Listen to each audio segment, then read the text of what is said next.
সুপ্রিয় শিক্ষার্থী, আমরা আজকে দেখব পঞ্চম শ্রেণীর পৃষ্ঠা 3-এর গুণের একটি ফাঁকা ঘর। এখানে দেখো, এটা গুণ্যতেও ফাঁকা ঘর রয়েছে, গুণ্যতেও ফাঁকা ঘর রয়েছে, অঙ্কের মাঝখানে ফাঁকা ঘর রয়েছে এবং গুণফলের একটি ফাঁকা ঘর আমরা দেখতে পাচ্ছি।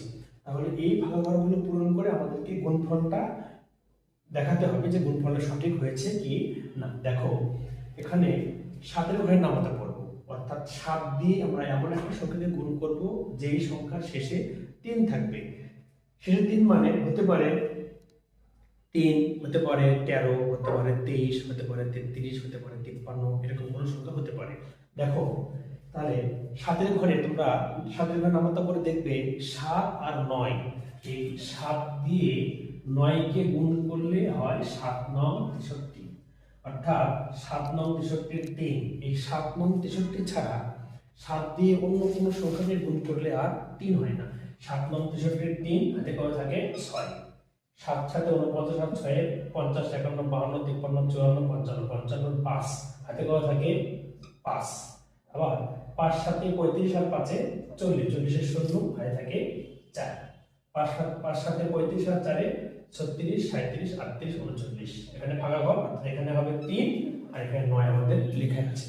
7 দিয়ে আমাদের সবগুলোকে গুণ করা শেষ। দেখো, তারপরের সংখ্যা 7 আছে, এখানেও সবগুলো সংখ্যা আছে, এখানেও সবগুলো সংখ্যা আছে, কোনো ফাঁকা ঘর নেই, কোনো কিছু করতে হবে না। পরেরটা দেখবো আমরা যে 3 নাম্বার।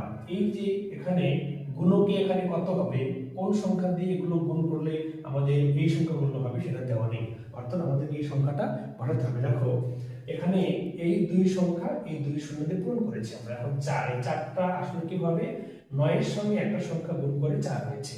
তার মানে 9 এর ঘর নামতা পরে আমরা দেখব কোন সংখ্যা 9 এর সঙ্গে কোন সংখ্যা গুণ করলে 4 হয়। 9 কে 9, 9 দুগুণ 18, 3 নং 27, 4 নং 34, 5 নং 45, 6 নং 54। দেখবা এই 6 ছাড়া আর অন্য কোনো সংখ্যা নেই যেই সংখ্যাটা 9 দিয়ে যে সংখ্যাকে গুণ করলে 4 হয়, তার মানে 6 হবে এখানে। দেখো, 6 নং 54 4 হাতে থাকে কত 5, হাতে থাকে 5।